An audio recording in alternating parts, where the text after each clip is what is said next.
Hello guys, welcome to the episode 28 of the Positive Drive, and today we are stuck in traffic. And you know what?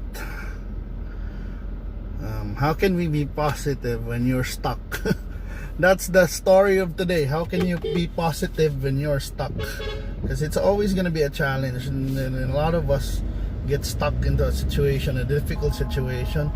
Like for example, right now we're stuck and traffic is so bad in this area, and you're stressed because you have someone calling you. You need to go home already, and then you are stuck. How can you remain calm? So Mona, you can control what you can control, as we say, and we're really here. Just stay in our lanes, try to move forward, and try to just pray for some kind of miracle. Hopefully, yeah, it will be over soon, but at least we've crossed the traffic light already. And I think, yeah, you have just to, be grateful of the small blessings that you have, like crossing the traffic light and staying in a good lane. Although this is a lane where people will try to steal your spot, because that other lane is supposedly the motorcycle lane. But nah, you just have to be calm, relax, and you're hungry and you're tired and you're stressed. So that's it. Yeah, how do you cope when you're stuck? How do you remain positive when you're stuck? So, as I said, you just count the small blessings. That at least you're stuck in let's say in an air-conditioned car. At least it's close. At least you're not walking right now. It's raining, and hopefully, yes, the other cars will be responsive. So yes, we are here. At least it's moving.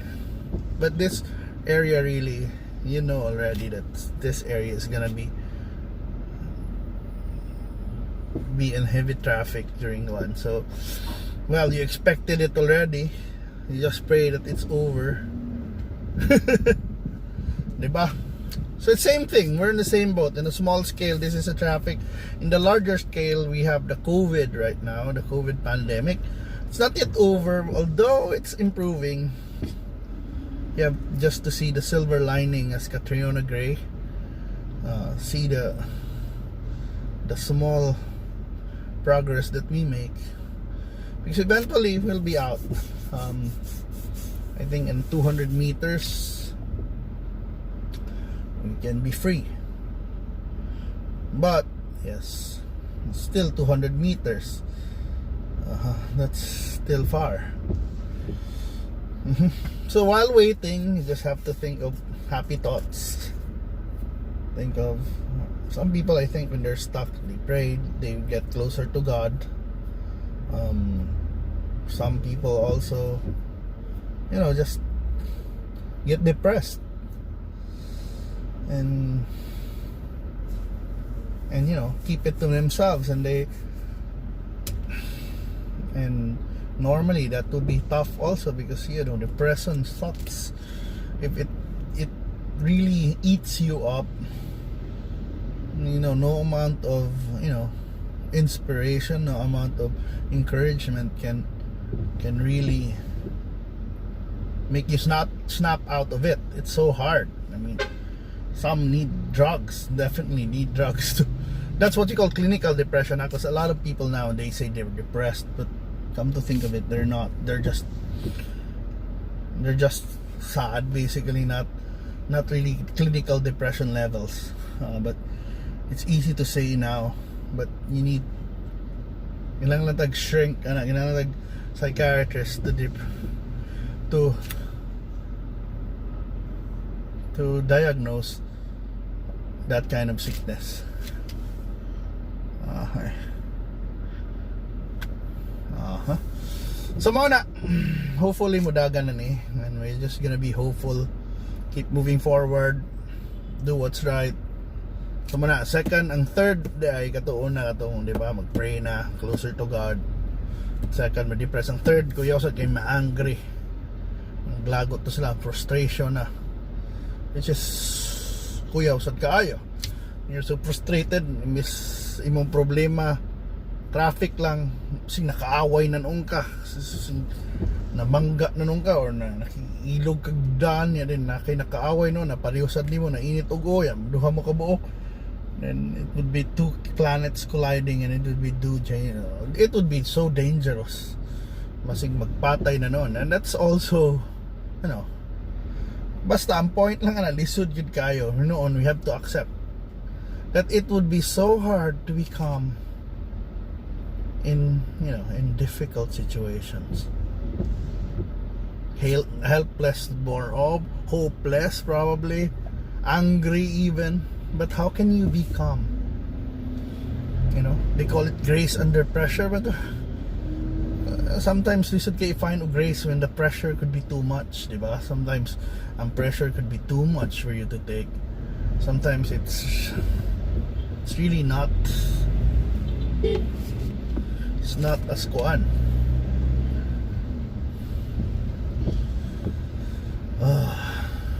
It's hard to find such grace. So napaiban mo transfer. So sometimes you have to accept na mga ana, there are gonna be people who are gonna take a detour and then take shortcuts, then wanna get your lane. Makes you angry probably, but sometimes what choice do you have? You have to accept. Sometimes accept. The first thing I guess is to accept the situation. You're stuck here. This is the situation. Just breathe in, breathe out, and just be aware that that's the situation. And what can you control? Sa ato, it's control our car. We move forward, step on the brakes, we can turn left, turn right.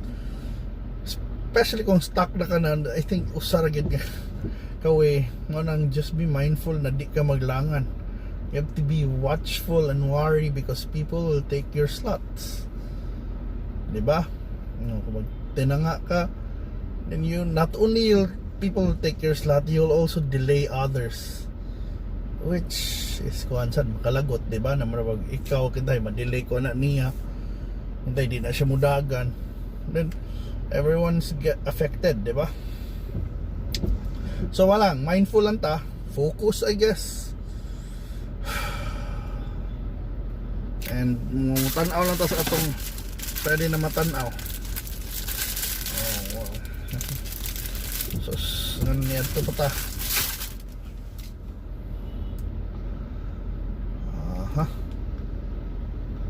Wala, sometimes magmahay ka ng ano nakadiagi or ngano mao nimong sitwasyon, but yeah, you have to move past it and accept na this is it.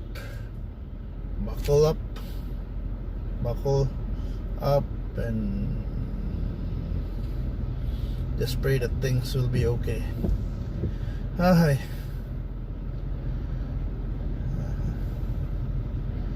And yes, hopefully things will be okay for all of us. So mana guys, kamo, how do you cope when you're stuck? How many worst usahay, I think the situation when you're stuck, you're in limbo, you don't know what to do, you don't know where your situation is, marabag magpaanod na lang ka sa baha. That's the most kuan ba, almost wala kayong control, ang imo na makontrol is stop and go, but you can't really make a U-turn, you can't take a detour. Diba naagna sa itong kinabuhi usahay na we will be stuck. And a lot of people, no matter how genius you are, tagali, daghan na ng dugay mo recover. Some can't even recover, diba? How can we recover? We will. Sometimes magawa sa itong pagka-selfish, sometimes magawa sa itong pagka-buhaya, but at least kani siya, mapagbigay ni siya. But mo accept sa madawat mo kuanta nila.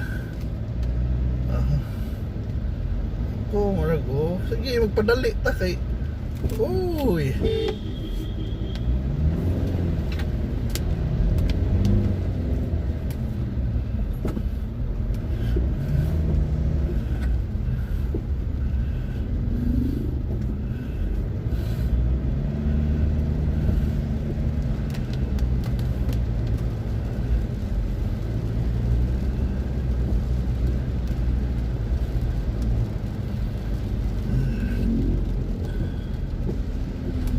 Na. So eventually sometimes we break even rules. Sorry ato, I really had to beat the red light because it'll take another 5 minutes. And then usahay nabutang ko sa to situation because naglangan-langan ang taxi driver.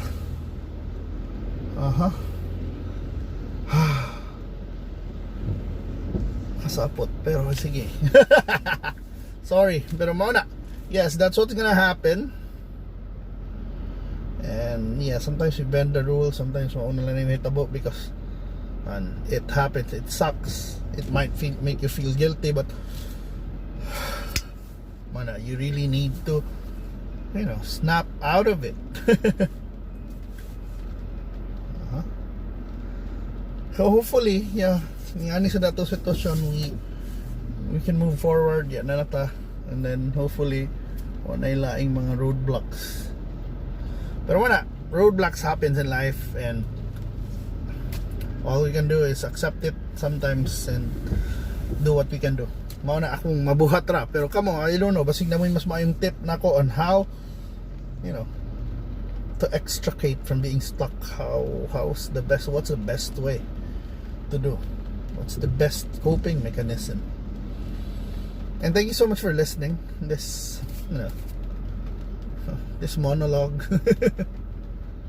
about someone who's stuck in traffic. But now natay go signal. So okay guys, I'm gonna go. Bye guys, I'm gonna focus driving.